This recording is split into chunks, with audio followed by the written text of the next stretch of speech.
Welcome to your Tech News Today, the podcast about keeping you informed and empowered by giving you the latest tech stories that impact your daily life. It's Friday, February 1st. I'm Mike James. Coming up in just a bit, Facebook and Google profit from your data, but now you can too. Also, Google is shutting down an iPhone app and apologizing for that. Plus, a new robotic lawnmower is on the way, and it's probably from a name that you've heard of. And speaking of robots, one named Betty is playing tour guide at a historical leader's birthplace. We'll get started in just a moment, but first, we'd like to recognize our partners who help make these Commando podcasts possible.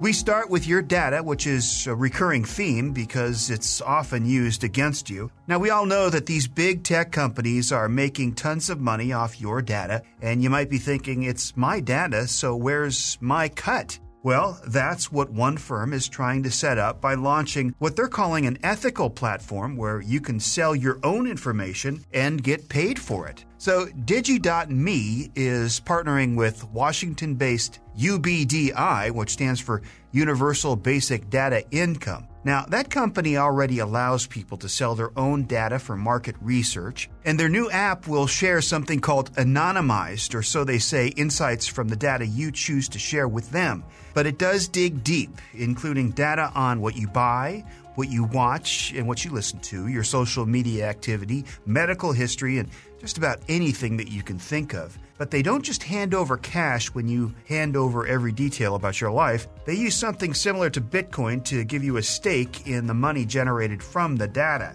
So your data is much more valuable than what you'll make from it. But at least you have a choice in this case, unlike Google or Facebook, which either flat out sells your data or just loses it to hackers.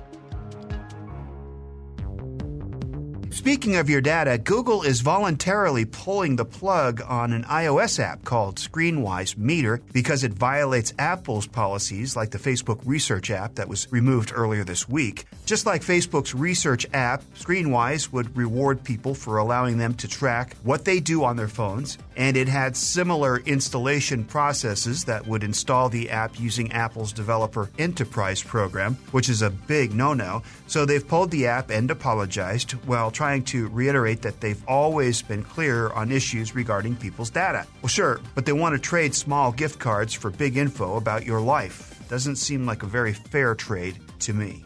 Just ahead, some people love their selfies so much they're visiting plastic surgeons, and one woman's brilliant idea to keep you from losing your Apple AirPods. Right now, let me tell you about our partners at Capterra. It's been 30 years since the World Wide Web was invented, and I bet some of you are still using old, outdated software. Set yourself up for success with the new software for your business at Capterra.com. As America's digital pro, Kim gets asked about this all the time. What is the best software for someone's business? And she refers people to Capterra.com. Capterra is the leading free online resource to help you find the best software solution possible for your business and discover everything you need to know to make an informed decision. Search more than 700 specific categories of software. Everything from project management to email marketing to yoga studio management software. Join the millions of people who use Capterra each month and find the right tools for their business. Visit Capterra.com/Kim today to find the right tools to make 2019 the year for your business. Capterra.com/Kim. That's CAPTERRA.com/Kim. So I think it's safe to say that the majority of us have taken a selfie or two, and what I'm also pretty sure about is that we all know someone who really loves to take those selfies using filters built into their social apps like Snapchat or Instagram. Those filters can make you look like a rabbit, maybe a deer, or you can completely change what your face looks like. And so some people, mostly of a younger age, are taking that a little bit further. They like how they look so much in filtered selfies that they're taking those pictures to plastic surgeons and then asking the doctors to make them look like that in real life. The Guardian, over in the UK, recently spoke to some plastic surgeons, and yes, they're seeing people coming in with edited selfies as a guide for what they want to look like. One doctor even said some clients have come in with Snapchat-filtered selfies wanting some pretty serious modifications, like having their eyes enlarged. Now, this doctor even coined the term Snapchat dysmorphia, because these filtered images are blurring the lines of fantasy and reality. Can you remember when young people just wanted to look more like celebrities? To my knowledge, no one's approached a plastic surgeon asking to add a rabbit nose and ears, but it probably won't be long.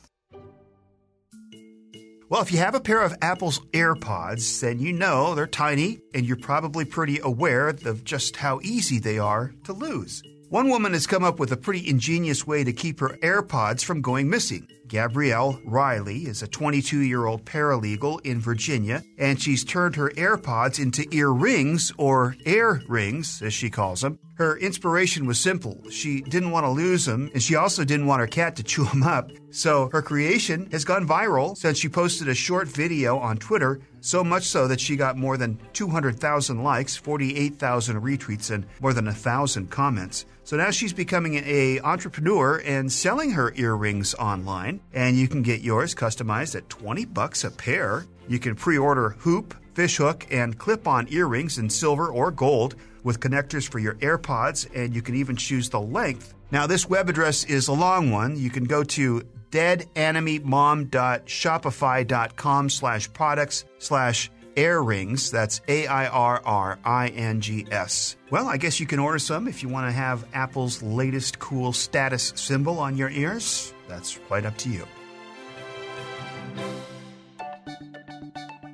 Now here's an app that's a fun one if you're a parent. Do you ever have that problem when you try to contact your kid but they don't answer? Well, it's no problem now. They just won't be able to use their phone at all until they call you back. And even though it's been around for about a year and a half, you might not know about the app called Reply ASAP. It was developed by a dad in the UK who was tired of his son either not hearing his phone because it's on silent or just plain ignoring it. So what happens with this app is when you try to call or text your child, it's going to cut access to everything on their smartphone until they respond. If the phone's on silent, this app will make it ring, and it'll continue making noise until it's dealt with, although that feature is also available through other apps. But if they're playing a game or watching a video, the message appears over that as well, and parents get a confirmation when the message is read.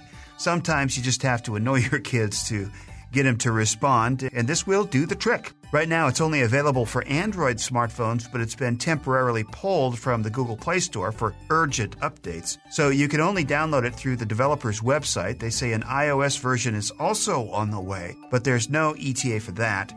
It's free for a time, but you'll have to pay for bundles based on the number of parents and kids that range from $1 to $13. Coming up in just a bit, we'll get ready for a new robot to mow your lawn, and it might look a little bit familiar. And there's a robotic tour guide being tested at a historic site. Right now, a quick thank you for our friends that help make these podcasts possible.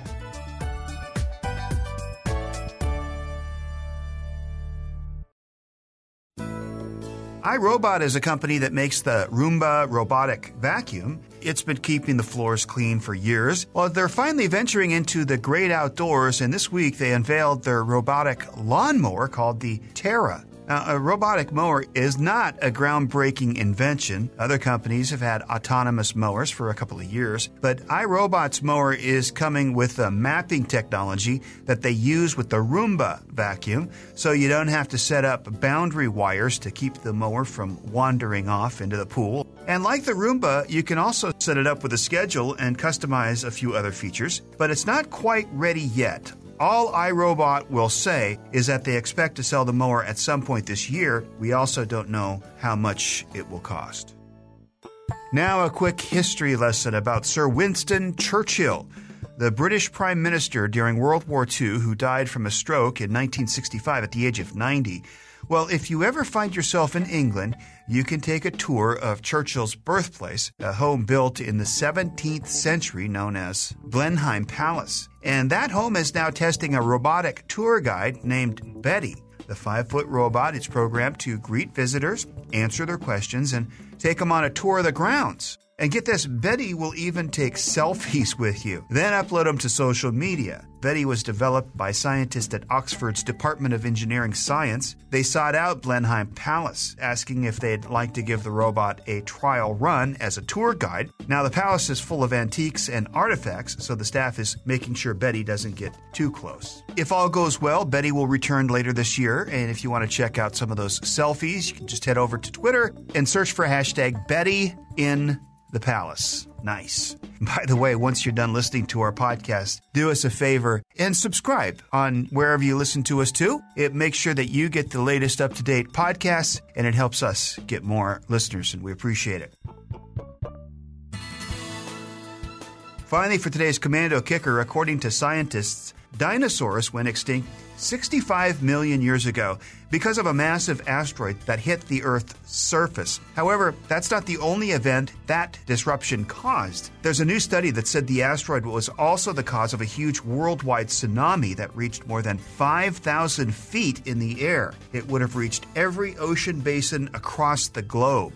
Wow. For more interesting facts, go to Commando.com and search for the Commando Kicker. And that's your tech news today. If you enjoyed it, check out our other podcasts where you'll get tons of information, like on our Consumer Tech Update. It's packed with facts, opinion, and introducing you to the latest going on in tech underneath the surface. Tech News this week is filled with top tech stories, and there's many more. Just go to podnet.com and you can take a look at our podcast there. Thanks for listening. Have a good weekend, and we'll see you next week.